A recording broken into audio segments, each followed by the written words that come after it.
Quantum AI investors, it's April 10th edition. We had a 4% sell-off in the S&P today. Um, we looks like we got a gap fill. So let's go ahead and go over the gap fill situation and see where we might go next. So it looks like we filled this gap at 538, came back down, and looks like we made another gap here. Let's clear up that chart for you guys. Uh, there's another gap here that was created, it looks like, in this area, 530 area, but it looks pretty noisy to me. I think that at some point we'll get back up to 560. We're kind of, like I said, yesterday's video, we're kind of in no man's land. If we break, zooming out, if we break this 480 level with conviction, then we're headed far lower. Like I said, 420 on the S&P 500. We have not, so we're kind of bouncing around here due to the volatility in the tariffs. And I expect that that volatility will likely continue. I'm sure we'll get that gap fill at 560 at some point coming up in the next maybe month or so.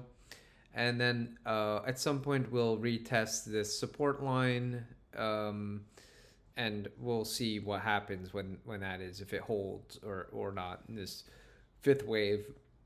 Do we go into the ABC correction after the fifth wave is completed, or do we bust higher? So this remains to be seen. So right now, the yield curve is coming down. So there's some suggestion that this is a market overreaction here. So if that is true, then of course we can, with some volatility, start to move higher. Again, there's gonna be some volatility, and maybe we start to move higher. But we want to see, does it come back down and retest this at some point and break it, or does it hold?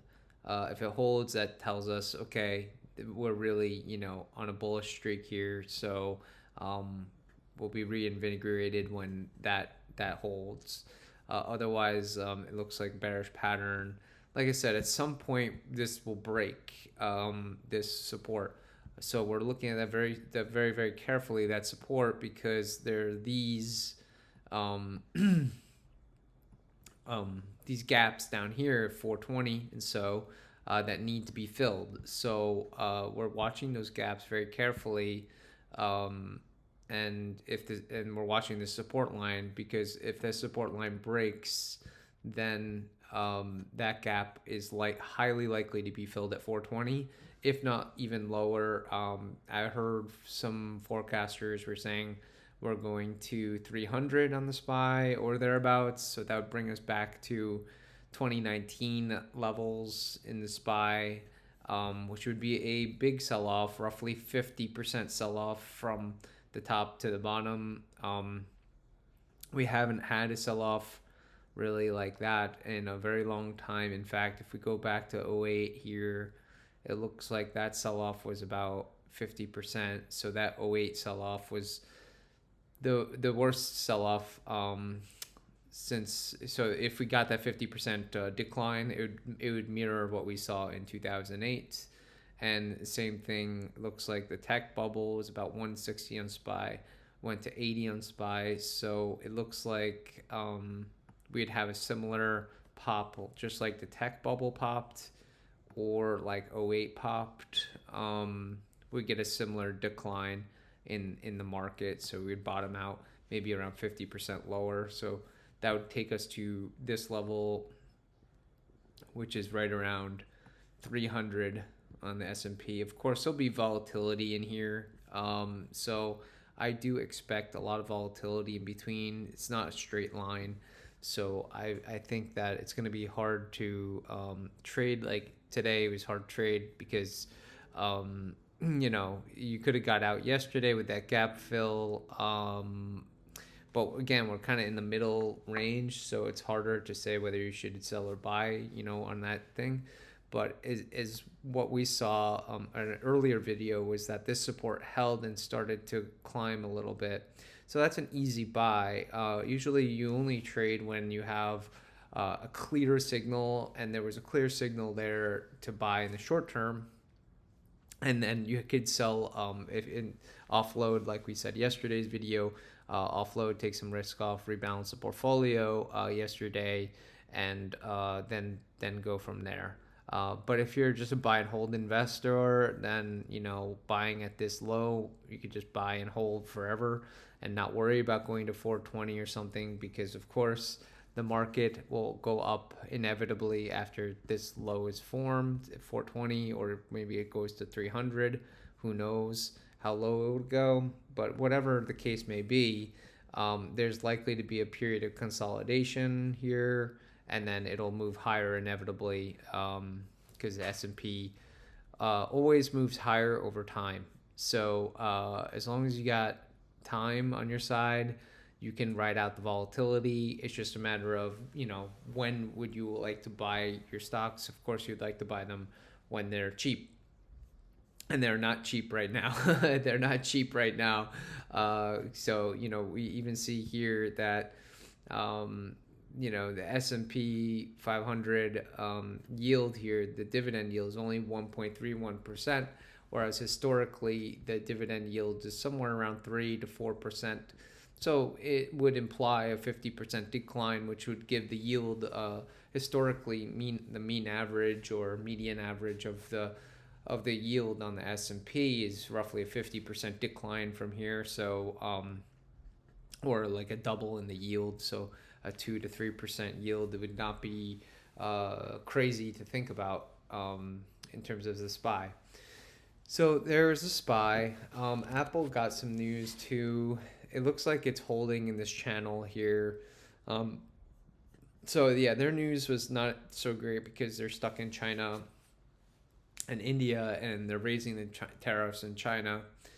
They keep on raising the tariffs.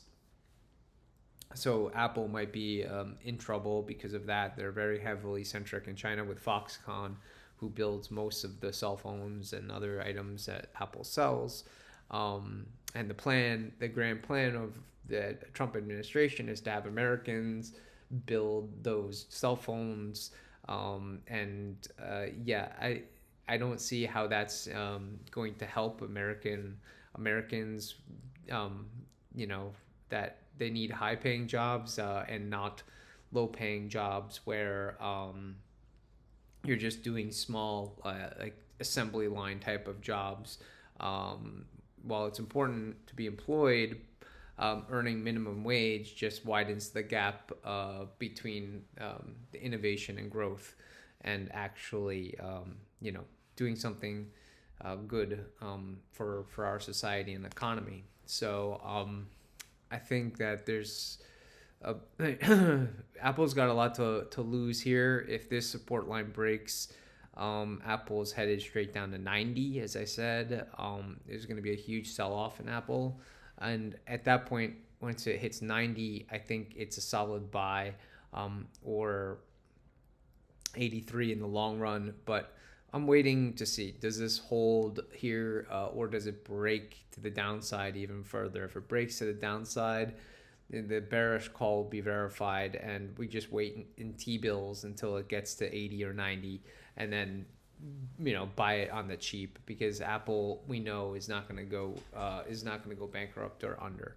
So and we see a big thing here too in the chart that's kind of disturbing to me is it makes me cautious on this is we see a huge decline here in volume, and usually that marks a major top when you have a huge decline in volume, because the very next thing you know, there'll be a huge spike in volume, and that spike will be a selling spike that we saw back over here, like for example in 2013, 2012, be a huge selling spike, so which could easily cause contagion and a big sell-off.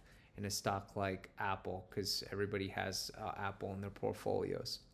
So words of caution here on Apple. Yeah, not loving it right here. Could it go higher and fill the 216, something like that? Absolutely. I think it could fill this gap before heading lower.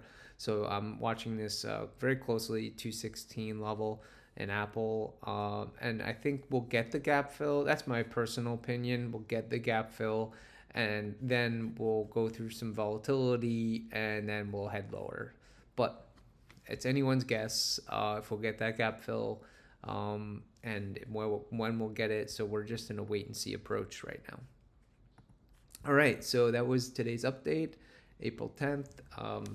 I hope everybody has a great evening, and as always, let the markets be with you. Take care. Good night.